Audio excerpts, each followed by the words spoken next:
There's a task for us as the church to do. There's a mandate that we've been given, and we cannot sit back and allow the world to lead the way. We must take up our position and be at the forefront of making a difference and transforming our society.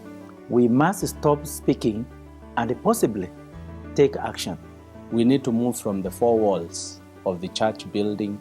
We need to move from the small groups, and we need to get into this space of the country where we are also addressing national issues. When I sit at the office, I can't get an idea of what is going on outside.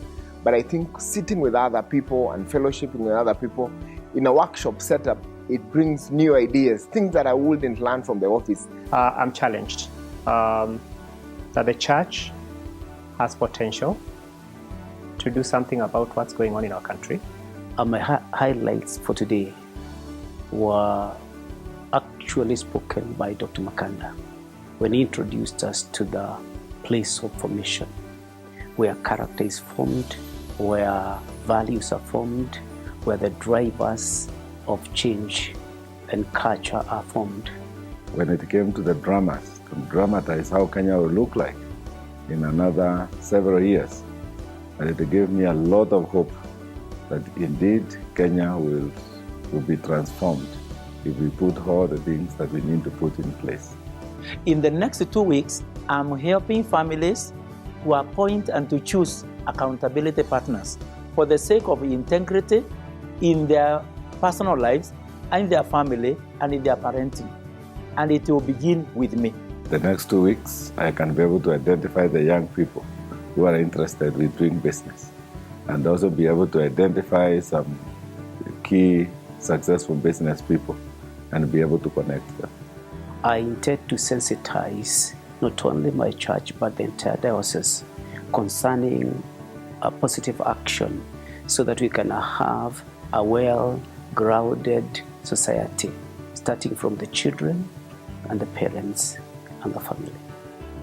I would love to continue engaging in discipleship that is impactful. I want to speak hope, but I also want to call the nation to order through the social media platform.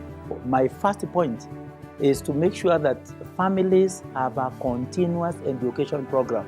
So in the next 2 weeks, I'll be meeting with my pastors in the church, and we'll be going through similarly what we've just done today. We'll be talking through our problems as a nation and what we will be if we don't make a change in the next 10 years. And not to leave it in the space of conversation, but to actually have actionable points and to hold my pastors to task that they should actually live out what they have purpose to do. At the end of the day, the hope of this country, the hope of Africa is the church. Kenya is ours. This train is seriously derailing. If we continue sleeping, we cannot just wait for people to wake us up like Jonah to tell us to wake up. We need to wake up. There is hope for this country. All is not lost.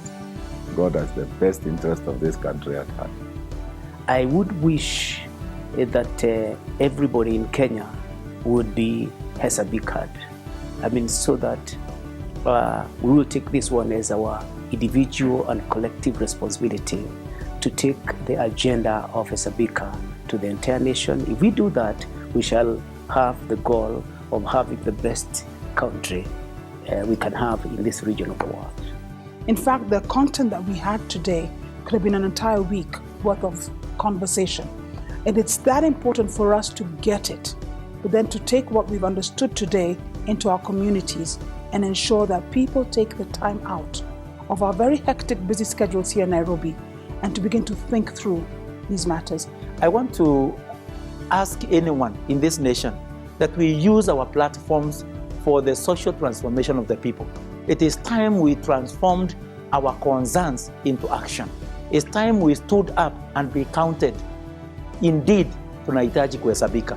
Mimi nitasimama, nitahesabika.